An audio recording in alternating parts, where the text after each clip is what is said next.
আবারও ভারতের শক্তির সামনে মাথা নোয়াতে বাধ্য হলো ইউনূস। আরাকান নিয়ে আলোচনার জন্য চীনের দরজায় যখন মাথা কুটছে বাংলাদেশ, তখন বিদেশ মন্ত্রীদের বিশেষ বৈঠকে ভারতকে পাশে চাইল চীন। অঙ্কুরেই বিনাশ ইউনূসপন্থীদের ভারত বিদ্বেষে চীনকে পাশে পাওয়ার অলীক সুখ। তবে ভারতের আন্তর্জাতিক গ্রহণযোগ্যতার কাছে ইউনূস যে তুচ্ছ তা আরও একবার প্রমাণিত। পাকিস্তানের সাথে সুসম্পর্ক করলে আমাদের লস নাই, লাভ ছাড়া। চায়নার সাথে সুসম্পর্ক করার তখন ভাই ভাই বলে আমাদের পায়ে এসে ধরবে। ভারতকে টুকরো টুকরো করার অলীক কল্পনা বাংলাদেশের ভারত বিদ্বেষীদের। বামন হয়ে চাঁদ ধরার দিবাস্বপ্নে চীনকে পাশে চেয়েছিল ইউনূসপন্থী আর জামাতিরা, কিন্তু ইউনূসপন্থীদের সেই পরিকল্পনায় জল ঢেলে দিল চীন। মায়ানমার নিয়ে থাইল্যান্ডের বৈঠকে সেই নয়াদিল্লিকেই সঙ্গে নিল বেজিং। মায়ানমার সমস্যা থেকে বাঁচতে যখন চীনের দরজায় মাথা কুটছেন ইউনূস, তখন ভারতকেই অগ্রাধিকার চীনের। থাইল্যান্ডে বিদেশমন্ত্রীদের বিশেষ বৈঠক, শরিক চীন, থাইল্যান্ড, মায়ানমার। বৈঠকে লাওস, কম্বোডিয়া, ভিয়েতনামও। চীনের হাতে পায়ে ধরছে বাংলাদেশ।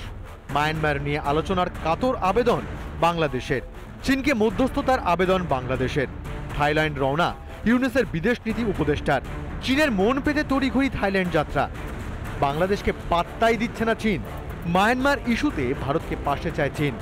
ভারত ছাড়া আলোচনা নয়, বুঝিয়ে দিল চীন।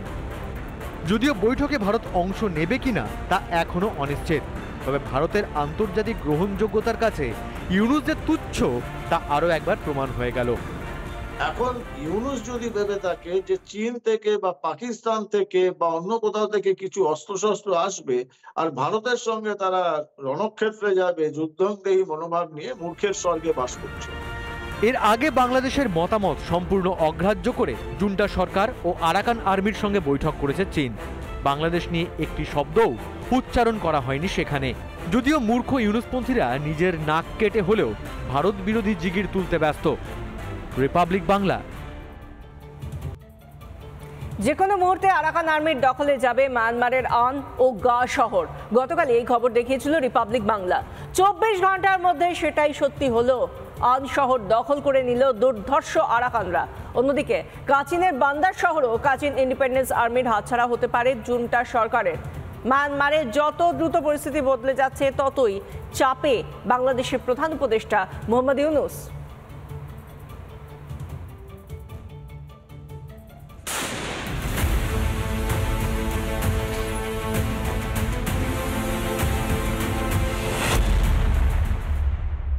গৃহযুদ্ধে তোলপাড় গোটা মায়ানমার।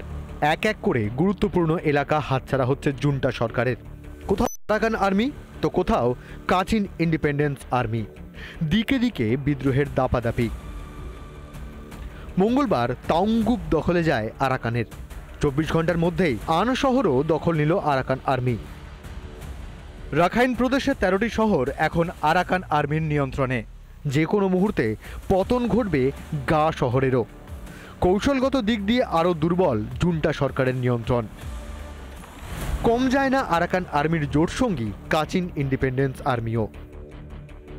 কাচিন প্রদেশে দাপাদাপি কাচিন ইন্ডিপেন্ডেন্স আর্মির। গুরুত্বপূর্ণ বান্দার শহরও জুন্টা সরকারের হাতছাড়া হতে পারে। 12ই ডিসেম্বর থেকে চলছে তুমুল লড়াই। কাচিন আক্রমণে জেরবার জুন্টার সেনাবাহিনী। মায়ানমারে জুন্টা সেনা যত পিছু হটছে, ততই চিন্তা বাড়ছে মোহাম্মদ ইউনূসের। প্রাণে বাঁচতে জুন্টা বাহিনীর সঙ্গে হাত মিলিয়ে লড়াই করছে রোহিঙ্গা সালভেশন আর্মিও। তাতেও থামানো যাচ্ছে না আরাকান আর্মিকে। দ্রুত বদলে যাচ্ছে মায়ানমারের সীমান্তর পরিস্থিতি। আলাদা আরাকান রাষ্ট্র ঘোষণা হয়ে গেলে বিরাট চাপে পড়ে যাবে মোহাম্মদ ইউনূস। হু হু করে রোহিঙ্গা শরণার্থী তো বাংলাদেশে ঢুকবেই, পাশাপাশি অসুরক্ষিত হয়ে পড়বে সীমান্তও। রিপাবলিক বাংলা। কলকাতায় বসেই ভুয়ো পাসপোর্টের ব্যবসা। আগেই কলকাতা পুলিশের সিটের হাতে গ্রেফতার হয়েছিল 5 জন। এবার ভুয়ো ভোটার, আধার কার্ড তৈরির গোপন ডেরাতে রিপাবলিক বাংলা। কিভাবে চলতো জাল চক্র? কতজন বাংলাদেশি অনুপ্রবেশকারী কিনেছিল জাল পাসপোর্ট? কেনই বা এত দিনেও বন্ধ করা গেল না জাল পাসপোর্টের এই রমরমা কারবার? তাহলে কি এই জাল কারবারিদের হাত ধরে অনুপ্রবেশে ইন্ধন যোগাচ্ছে কেউ বা কারা?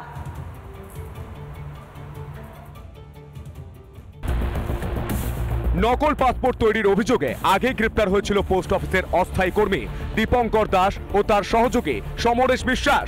কলকাতায় বসেই রমরমিয়ে চলতো জাল পাসপোর্ট তৈরির ব্যবসা, সঙ্গে তৈরি হতো ভুয়ো ভোটার, আধার ও শিক্ষাগত যোগ্যতার সার্টিফিকেট। বাংলা জুড়ে ভুয়ো পাসপোর্ট তৈরি করে বাংলাদেশিদের টাকার বিনিময়ে বিক্রির কাজ চালাতো মোট 5 জন। রাজ্য পুলিশ কিভাবে ভেরিফিকেশন সার্টিফিকেট দিচ্ছে তার দিকে নজর দিন।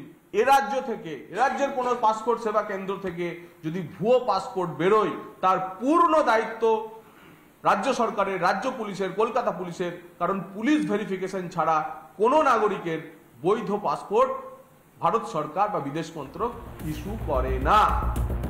কিছুদিন আগে ভবানীপুর থানার সিকিউরিটির কন্ট্রোল রুম থেকে একটি অভিযোগ জমা পড়ে। অভিযোগ করেন এক পুলিশ আধিকারিক, পাসপোর্টের নথি যাচাইতে সন্দেহ, 30 থেকে 35 জনের নথি নিয়ে সন্দেহ। কাগজপত্র যাচাইয়ে ধরা পড়ে ভুয়ো আধার কার্ড, ভোটার, মাধ্যমিকের নথি। এরপরই তদন্ত শুরু করে পুলিশ। বাংলাদেশের অশান্ত পরিস্থিতি নিয়ে একদিকে যখন অনুপ্রবেশ রুখতে সচেষ্ট কেন্দ্রীয় সরকার, ঠিক সেই সময় খোদ কলকাতা থেকে গ্রেপ্তার জাল পাসপোর্ট ও ভুয়ো নথির কারবারিরা। তাহলে কি অনুপ্রবেশ রুখতে পুরোটাই মিথ্যার আশ্রয় নিয়েছে শাসক দল?